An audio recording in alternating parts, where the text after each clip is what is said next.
Have you ever felt like every idea has been thought of before? You're not alone.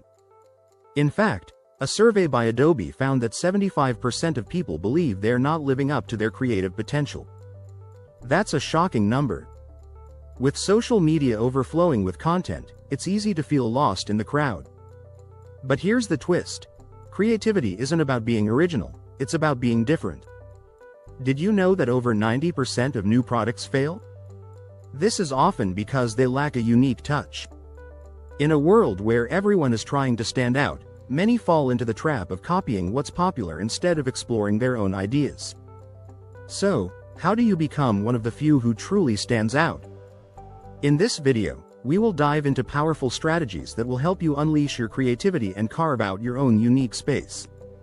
We'll explore how to harness curiosity, embrace your quirks, and build consistency in your creative journey. Join us as we uncover the secrets to thriving in a world where originality feels scarce. Get ready to transform the way you think about creativity and find your voice amidst the noise. Chapter 1. The Creativity Crisis. Why originality is overrated. For years, people have been obsessed with being original. But what if chasing originality is actually holding us back? Studies show that about 75% of creative people believe their best ideas come from combining existing ideas in new ways rather than creating something entirely from scratch. Picasso even said, "Good artists copy, great artists steal." In fact, creativity researchers agree that the human brain is wired to take in information, mix it up, and spit it out in a new way. That's why great innovators like Steve Jobs famously took ideas from technology, art, and business to create the products we now love. The trick isn't to avoid influence. It's to transform it. Take inspiration from the music you love, the art you admire, or even the products you use daily. Ask yourself, how can I twist this into something new? Being creative isn't about making something from nothing. It's about building on what's already there, like adding your own touch to an existing recipe. Chapter 2. The Art of Borrowing. Building on the shoulders of giants, some of the most iconic works in history are the result of borrowing and adapting. Did you know Shakespeare's plays weren't all original stories? He took plots from old texts and made them better. Similarly, modern creators like musicians and filmmakers constantly borrow ideas, remixing them into something fresh. A key strategy for borrowing creatively is to look outside your own field. For example, in a study published by the Harvard Business Review, companies that brought in ideas from different industries were 36% more likely to create breakthrough products than those who stuck to their own. Look at industries that have nothing to do with yours. If you're a designer, find inspiration in architecture. If you're a writer, study visual art. Cross-industry inspiration works because it challenges your brain to think in new ways.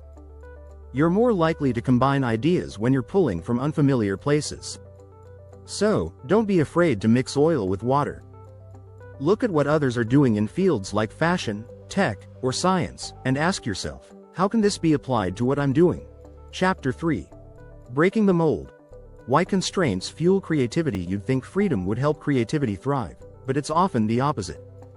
When you're faced with constraints, whether it's time, resources, or even rules, your brain works harder to find solutions. This is called creative constraint, and it's why people often come up with their best ideas under pressure. A famous example comes from Dr. Seuss. His publisher challenged him to write a book using only 50 different words. The result? Green Eggs and Ham, one of the best-selling children's books of all time. Limiting your options forces you to dig deeper. One study found that individuals with fewer choices were more likely to be satisfied with their creative decisions. It's easy to get overwhelmed with endless possibilities. But when you set rules, like limiting yourself to specific materials or tools, you're able to focus better and think more creatively within those boundaries. A practical way to do this is by setting small, tight goals. Challenge yourself to write a poem in under 15 minutes. Design something using only 2 colors, or come up with a business idea using just $100. You'll be amazed at the breakthroughs you'll have when you stop trying to think of everything and focus on a smaller task. If you're enjoying these insights on creativity, make sure to subscribe to our channel. We have plenty more tips and strategies to help you stand out and unleash your creative potential. Chapter 4. The power of what if, mastering creative curiosity. Curiosity is at the heart of every creative mind. It's what drives us to explore new ideas and question the status quo. One of the most powerful tools in creativity is asking, what if? This simple question opens up endless possibilities and challenges you to think beyond the obvious. In fact, some of the most groundbreaking inventions came from what if questions. Thomas Edison wondered, what if we could harness electricity for light? The Wright brothers asked, what if humans could fly? These questions seem simple, but they forced people to rethink what was possible. A study by psychologist Dr. Todd Kashdan showed that people with high levels of curiosity are better problem solvers and are more creative in their approach to challenges. So, how do you harness this power? Start by asking yourself, what if, every day? Take a regular situation and challenge it. What if we did this backward? Or, what if we took away half the materials? Even a small change in perspective can spark a big idea. Another trick is to get curious about problems. Instead of shying away from obstacles, dig into them. Ask yourself, what if this problem is the key to a creative solution? Sometimes, the very things that seem to hold us back end up being the launching pad for innovation. Chapter 5. Embrace your weirdness. Authenticity over perfection. We live in a world obsessed with perfection, but creativity thrives in imperfection. In fact, some of the most successful creators lean into what makes them different. Take Salvador Dali, the surrealist painter who embraced his eccentricity. He didn't try to hide his quirks, instead, he used them to make his art stand out. His oddness became his brand. Studies show that people are more attracted to authenticity than perfection. According to a study by the Journal of Consumer Psychology, consumers are 67% more likely to engage with a brand or product that feels authentic rather than flawless.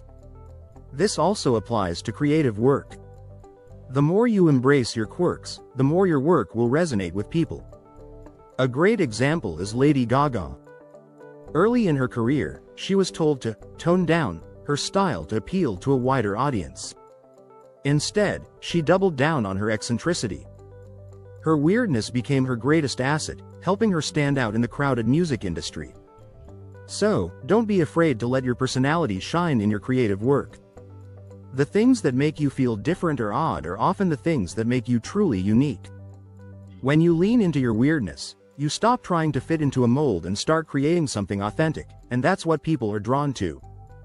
Chapter 6. Consistency is the secret sauce. The myth of the creative genius. There's a big myth out there that creativity is something that just happens to geniuses. But the truth is, creativity comes from consistent effort and practice. Best-selling author Stephen King writes every single day, even on holidays. In his book on writing, he says, amateurs sit and wait for inspiration, the rest of us just get up and go to work. Research backs this up.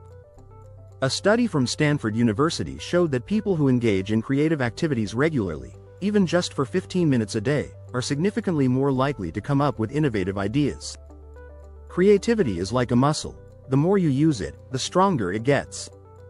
One simple way to build this habit is by setting small daily creative goals. These don't have to be huge projects. It could be as simple as writing a short paragraph, sketching for 5 minutes, or brainstorming 3 ideas for something you're working on. The point is to do something creative every day, even if it's small. Consistency also helps you overcome creative blocks. If you wait for inspiration to strike, you might be waiting forever. But if you show up every day and do the work, you create a routine that encourages creativity to flow naturally. Pablo Picasso once said, inspiration exists, but it has to find you working. If you found these strategies helpful, don't forget to subscribe to our channel for more tips on unleashing your creativity. Together, we can explore new ways to think outside the box and stand out in a world full of sameness.